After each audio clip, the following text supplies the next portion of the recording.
Hello students, I am Shivam Mishra और ये मैं एक नई सीरीज़ आप लोगों के लिए स्टार्ट कर रहा हूँ 10 to 11th मूविंग स्टूडेंट्स के लिए, क्योंकि लॉकडाउन की वजह से उनकी भी पढ़ाई का काफ़ी नुकसान हो रहा है।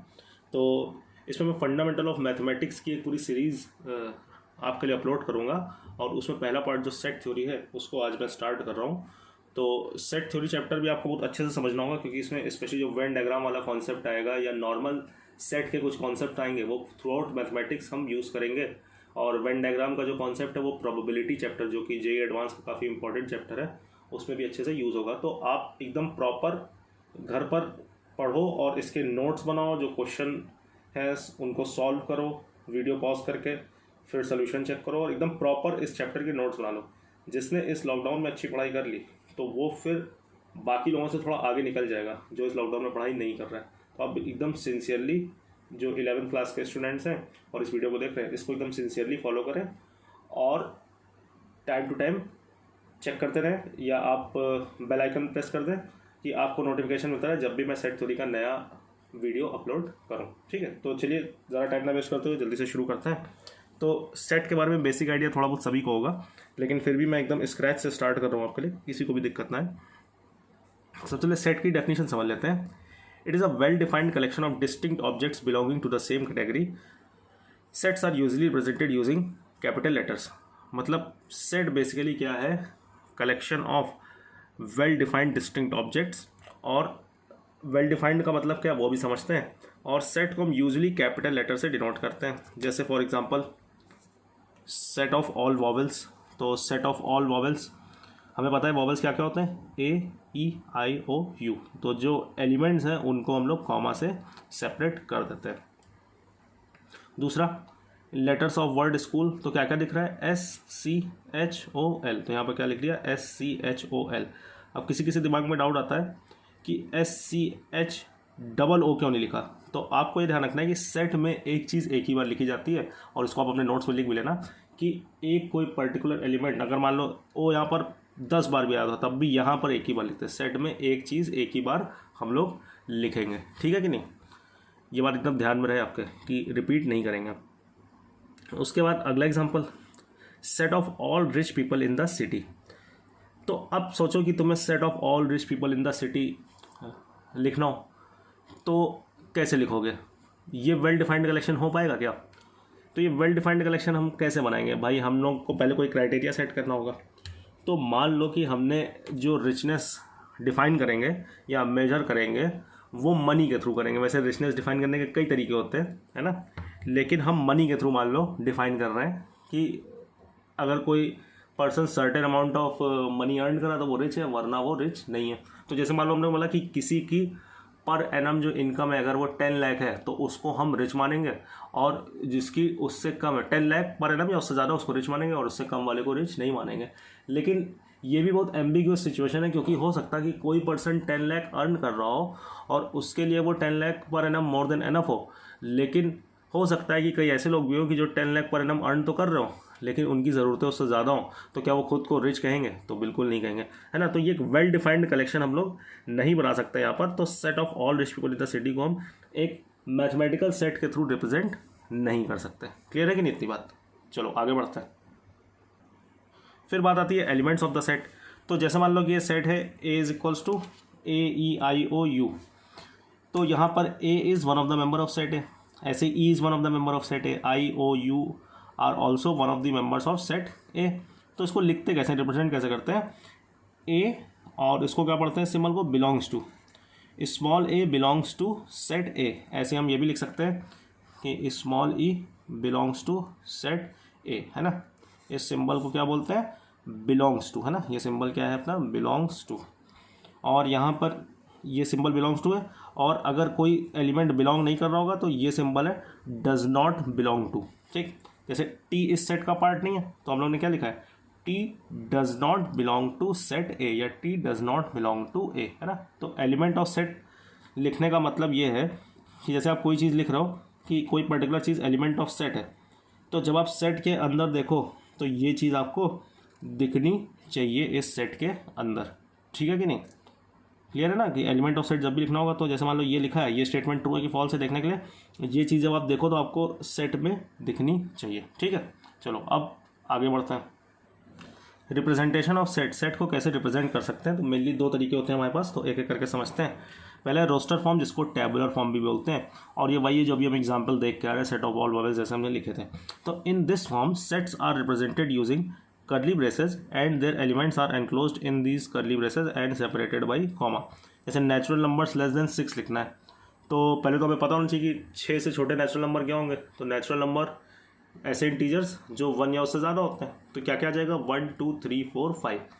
तो टेबुलर फॉर्म में क्या करेंगे या फिर रोस्टर फॉर्म में क्या करेंगे कि उन एलिमेंट्स को लिख के कॉमा से सेपरेट कर देंगे और फिर कर्ली ब्रेसेस में उनको एनक्लोज्ड कर देंगे। तो ये सिंपल सी आपकी क्या कहलाती है, टेबुलर फॉर्म ऑफ सेट। और मेरे ख्याल से इसमें किसी को डाउट नहीं होना चाहिए, सभी को पता होगा। जैसे सेट ऑफ ऑल वॉवेल्स की टेबुलर फॉर्म हम लोग लिख के आ रहे हैं अभी भी, AEIOU। ठीक, चलो अब आगे बढ़ते हैं। फिर आते हैं सेट बिल्डर फॉर्म, और इसको प्रॉपर्टी फॉर्म भी बोलते हैं। इन this form set is represented by स्टेटिंग it's property. मतलब इसमें सेट को डायरेक्ट ना लिख के उसकी प्रॉपर्टी लिख देते हैं कि कोई थर्ड पर्सन उस सेट को देखे तो वो इंटरप्रेट कर ले कि भाई इस सेट के एलिमेंट्स क्या क्या होंगे। तो इसको लिखने का तरीका होता है A is equals to x such that PX। यहाँ पर कोई लैंग्वेज लिख देते हैं जो कि डिपिक्ट करवाती है हमें कि यहाँ पर x एक्चुअली में क्या होगा। जैसे set of all even natural numbers can be written as x such that x is an even natural number, है ना, x such that x is an even natural number। ठीक है, या फिर x such that x is equals to 2n। तो अब देखो तुमने किसी पर्सन को ये दिखाया कि भाई ये लिखा हुआ है a is equals to x such that x is equals to 2n n belongs to natural number। तो वो इस सेट को क्या लिखेगा, x की वैल्यू 2n के बराबर और n नेचुरल नंबर है, तो पहले वो 2 लिखेगा, n की वैल्यू 1 रखेगा यहाँ पर। फिर अगला नेचुरल नंबर 2 आएगा तो यहाँ पर रखेगा 2, तो 2 2 जा कितना हो जाएगा 4। फिर अगला नेचुरल नंबर 3 आएगा, यहाँ रखेगा 6। तो जब वो ऐसे करके सेट को बिल्ड करेगा तो हमें क्या मिल जाएंगे, दुनिया के सारे नेचुरल नंबर्स ही तो मिल जाएंगे ना। तो ये शॉर्ट में हमने इसको लिख दिया। कुछ और शॉर्ट में भी लिख देते हैं कि 2n, डायरेक्ट ऐसे लिख देते हैं 2n such that n belongs to natural number, है ना। तो ऐसे भी लिखना कुछ गलत नहीं है, लेकिन जो और प्रॉपर वे है वो लिखने का ये है ना। तो 2n such that n belongs to natural number, तो बस n की वैल्यू 1 2 3 रखते जाओ तो 2 4 6 तुम्हें मिलता जाएगा ना। तो अब कुछ सिंपल से क्वेश्चन कर लेते हैं जल्दी से। पहला क्वेश्चन है express in roster form x such that x is a letter of the word Mississippi. ठीक है, तो मेरे ख्याल से सभी लोग कर सकते हैं, आप पॉज करके एक बार खुद से ट्राई करो। तो इसमें कौन कौन से डिस्टिंक्ट लेटर आ रहे हैं, M आ रहा है, I आ रहा है, S आ रहा है और P आ रहा है, बस यही 4 आ रहा है। तो बस इसको रोस्टर फॉर्म में लिखना है, टेबलर फॉर्म में लिखना है। तो जो जो एलिमेंट्स हैं उनको लिख के कॉमा से सेपरेट कर दें, तो ये क्या हो गई, इसकी रोस्टर फॉर्म हो गई। चलो अगले पे आते हैं। 2x such that x is a prime number less than 13। Less than 13 है, लेस देन इक्वल टू 13 नहीं है, तो 13 नहीं इंक्लूड होगा। तो पहले देख लेते हैं 13 से छोटे प्राइम नंबर कौन कौन से आएंगे। 2 आएगा, 3 आएगा, 5 आएगा, 7 आएगा और 11 आएगा, है ना। तो x की वैल्यूज़ क्या क्या हो सकती है, 2 3 5 7 11। सेट के एलिमेंट्स क्या है 2x, तो इन सबको हमें बारी बारी से यहाँ लाना है x की वैल्यू और 2 से मल्टीप्लाई कर देना। तो पहले एलिमेंट क्या आ जाएगा 4, फिर दूसरा क्या आ जाएगा 2 3 6, फिर 10, फिर 7 रखेंगे तो 7 2 14 और फिर 11 रखेंगे तो 11 2 22। क्लियर है कि नहीं। तो ये हो गया हमारे इस सेट का टेबुलर फॉर्म या फिर रोस्टर फॉर्म। चलो अगला देखते हैं। अगले में हमें एलिमेंट लिखना है x+1 और x किस प्रॉपर्टी को फुलफिल कर रहा है, 4x + 7 लेस देन 25 और x एक नेचुरल नंबर है। तो x नेचुरल नंबर है और 4x + 7 लेस देन 25 है। तो पहले x की वैल्यूज़ देख लेते हैं क्या क्या आ रही हैं और फिर x+1 लिख देंगे। तो 4x + 7 लेस देन 25, तो 4x लेस देन 18, तो x लेस देन 18/4, तो कितना आ जाएगा ये 4.5 आ जाएगा ना। और साथ में x नेचुरल नंबर भी है, तो x की क्या क्या वैल्यू मिलेंगी, 4.5 से छोटे नेचुरल नंबर क्या आएंगे 1 2 3 और 4। अब हमें एलिमेंट ऑफ सेट क्या लिखना है कि जो x की वैल्यू है उनमें 1 जोड़ के लिखना है, मतलब x+1 लिखना है। तो पहला क्या आ जाएगा 1 + 1 2, फिर एक बार 2 रखोगे तो 3 आ जाएगा, 3 रखोगे यहाँ पर तो 4 आ जाएगा और 4 रखोगे तो 5 आ जाएगा। तो ये हो गई इस सेट की टेबुलर फॉर्म। क्लियर है कि नहीं सभी को। तो आई होप सभी को क्लियर होगा। अभी हम लोग बहुत बेसिक बात कर रहे हैं और एक तरीके से काइंड ऑफ आपका रिवीजन चल रहा है, क्योंकि ये सेट बिल्डर फॉर्म और टेबलर फॉर्म आपने पहले से भी पढ़ रखी होगी। चलो अब नेक्स्ट क्वेश्चन की तरफ बढ़ते हैं। चलो अगला है एक्सप्रेस इन सेट बिल्डर फॉर्म। तो ये उसके मुकाबले थोड़ा सा टिपिकल होता है कि हमें टेबलर फॉर्म दी उसको सेट बिल्डर फॉर्म में कन्वर्ट करना है। तो पहले डिपिक्ट करना होगा कि किस प्रॉपर्टी को फुलफिल कर रहे हैं। तो हमारे पास क्या क्या है, हमारे पास 2 है और 9 है, 28 है, 65 है और 126 है। तो ज़रा देखें ये किसको फुलफ़िल कर रहा है, तो थोड़ा सा दिमाग लगाना पड़ेगा। तो देखो 2 है 1 + 1, 9 है 8 + 1, 28 है 27 + 1, 65 है 64 + 1 और 126 है 125 + 1। अब ये 1 तो कॉमन चल रहा है, ये 1 8 27 64 और 125 क्या है, सोचो अगर। तो ये क्या है, ये 1 का क्यूब है, 8 2 का क्यूब है, 27 3 का क्यूब है, 64 4 का क्यूब है और 125 5 का क्यूब है। तो ये n³ + 1 टाइप की चीज़ कुछ लिखी हुई है। तो हम सेट ए को कैसे लिख सकते हैं, अगर लिखना चाहें तो x such that x is equals to n³ + 1। ठीक, लेकिन केवल इतना लिखना सफिशिएंट नहीं है। n क्या है, पहली बात तो नेचुरल नंबर है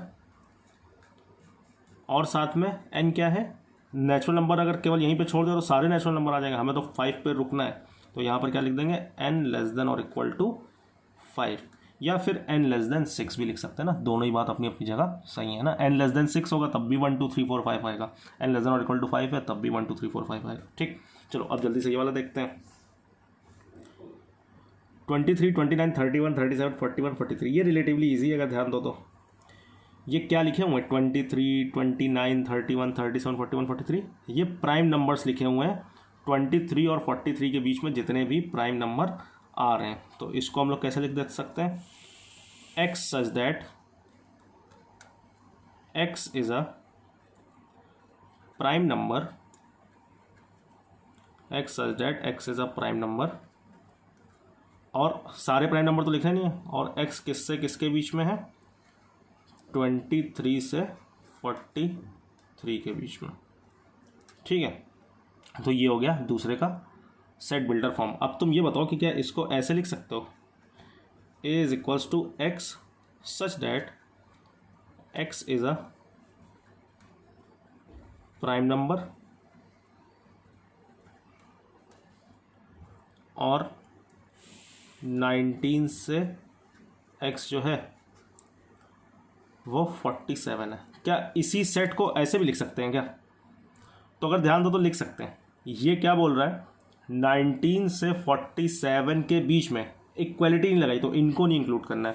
19 से 47 के बीच में जितने भी प्राइम नंबर आ रहे हैं उनको तुम्हें लिखना है। जब 19 के बाद 20 21 22 तो प्राइम नंबर नहीं है, तो पहला क्या मिलेगा, 23 मिलेगा, फिर 29 31 सब आते रहेंगे। 47 से पहले 46 नहीं है, 45 नहीं है, 44 नहीं है, तो 47 से जस्ट पहले कौन है, 43। तो यही एग्जैक्टली सेम एलिमेंट्स डिपिक्ट होंगे। लिखने को हम ऐसे भी लिख सकते हैं कि 20 <= x <= 46। तो x की वैल्यू 20 से 46 तक जा रही है और 20 और 46 के बीच में जितने प्राइम नंबर आ रहे हैं वो लिखने हैं। तो 20 और 46 खुद तो प्राइम नंबर है नहीं, तो वो तो आएंगे नहीं, तो फिर से अगेन क्या आएंगे, यही एलिमेंट्स आएंगे। तो इसको हम अलग अलग तरीके से लिख सकते हैं। अब नेक्स्ट लेक्चर में इसके हम लोग टाइप्स ऑफ सेट को पढ़ेंगे। ये एकदम बेसिक लेक्चर था, बेसिक आपका रिविजन था। तो नेक्स्ट लेक्चर में हम लोग टाइप्स ऑफ सेट से रिलेटेड चीज़ें पढ़ेंगे। चलिए, थैंक यू वेरी मच।